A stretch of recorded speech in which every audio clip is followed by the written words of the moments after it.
Me tocó crecer a la sombra de un gigante ojos de cielo, y crecer así puede ser toda una aventura o un verdadero desafío.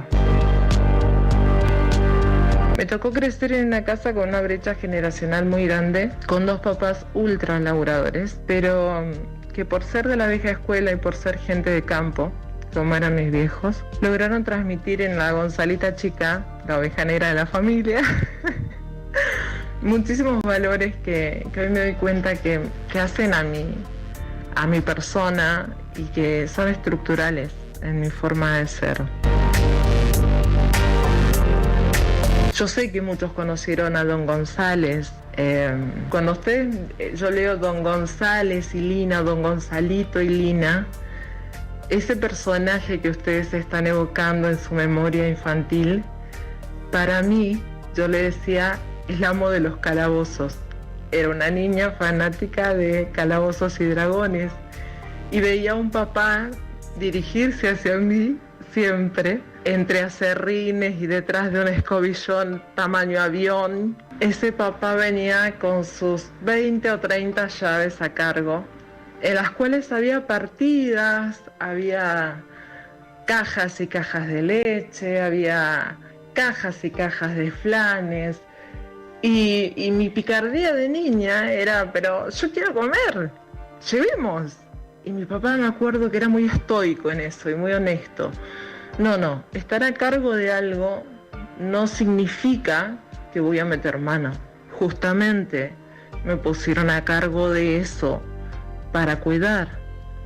Este hecho de ser portero, abrir y cerrar puertas y estar a cargo de lo que él tanto amaba, que tanto para mí era esa cosa que me roba a mi papá, ese papá que yo quería que estuviera horas conmigo y que no tenía horario para trabajar, que si había que ser plomero lo era, que si había que ser cocinero lo era.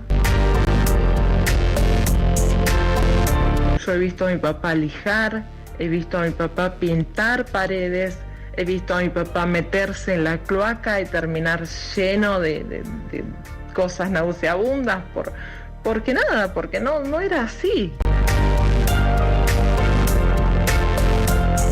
Y luego recuerdo, en el 80, 90, mi memoria de niña trae un cambio, ¿no? Un cambio cultural, del cual hoy tanto se habla, y sobre todo un cambio creo que generacional, ¿no? En el cual se empezaron a perder ciertos valores.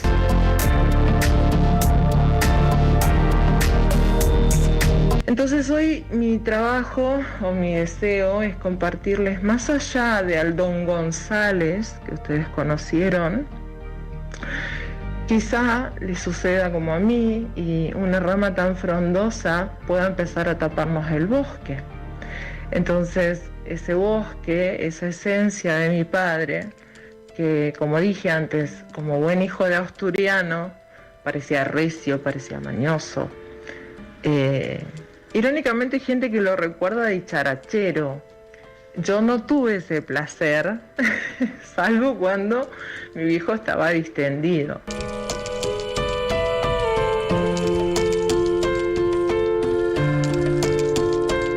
Siempre fue una persona que acariciaba muchísimo su frente, mucho. Tal es así que sus últimos años termina con ese Alzheimer, del cual nos dimos cuenta por nada, lo obvio, ¿no? Y de golpe me acuerdo el primer día que mi papá preguntó 2 o 3 veces si íbamos a comer cuando habíamos terminado de juntar la mesa. Y lloré, le agarré la mano y me di cuenta que se me estaba haciendo chiquito el león. Que el león estaba dejando su melena atrás y que los años habían pasado y estaba cansado de haber vivido en un mundo traspasando a sus hijos, a sus generaciones, educándonos con esos valores, ese hacer el bien sin mirar a quién, no preguntar, como dije, lo de no robar, el respeto por lo ajeno. Algo que me dejó mi viejo es el valor de la palabra. el valor de la palabra empeñada. Como buen hombre de campo, donde no hay papeles, donde no hay un escribano a mano y un hombre tiene su honor y en su honor está su palabra. Ese era mi viejo. Un hombre que me enseñó la cultura del esfuerzo y sobre todo la disciplina gracias a la cual desde el año 2017 en adelante puedo tener mi negocio propio. Me enseñó la constancia, me enseñó la paciencia, me enseñó a tener una actitud estoica. A mi viejo no había nada que lo balanceara. Cosas que a otra persona lo desequilibrarían, como la muerte de un ser querido. Él era una resignación de, bueno, es la vida, es normal. No nos podemos enojar con eso. Y mucha gente alrededor, hablo de mi familia, del núcleo interno, decían que mi papá era muy frío, muy calculador. Y yo creo que era estoicismo. Creo que era una aceptación de lo que es la vida y su devenir sin cuestionar. Y eso para mí habla de grandeza y sobre todo de una sabiduría muy espiritual.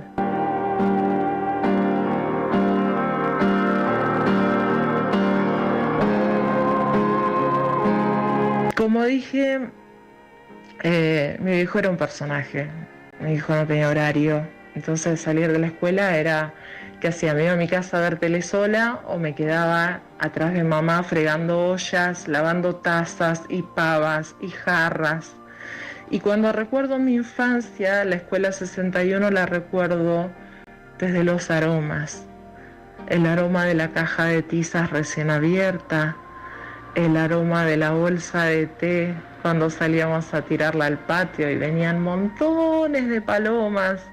Y mi viejo también les molía pan y salía con las miguitas en una bolsita todas las tardes. A las 7 de la tarde mi papá regaba el patio de miguitas y se venía un vendaval de palomas y para mí era una fiesta. Y el otro día tocó que le tuve el placer, no venía al cole y le dije a mi hija, bueno, vamos a alimentar palomas. Y mi viejo siempre está ahí, siempre está en el ser... conectada con la naturaleza, pero también estar bien ubicua en mi rol de madre, ¿no?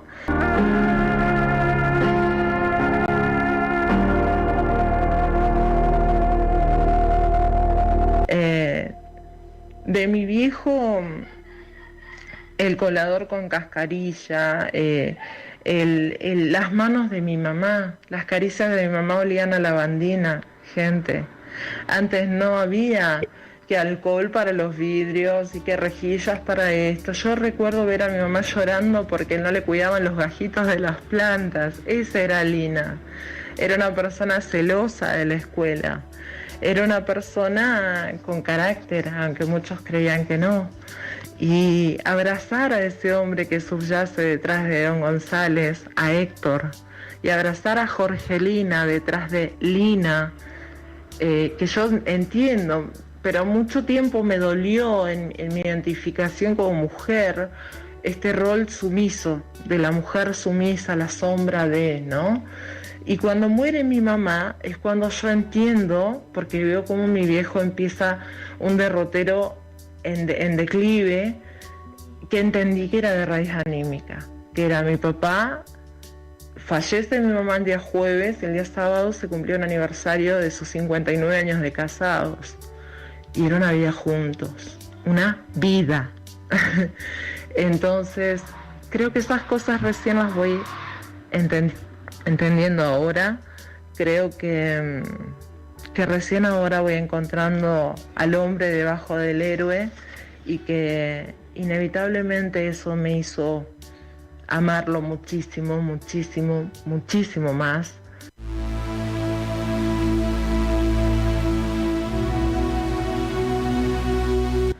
Para la gente que no sabe, mi hermano mayor, Jorge, falleció 30 días antes de mi padre y bueno, por cosas que pasan, de creer o reventar, dirán, acá viene un relato un poquito raro, yo soñé antes y lo comenté.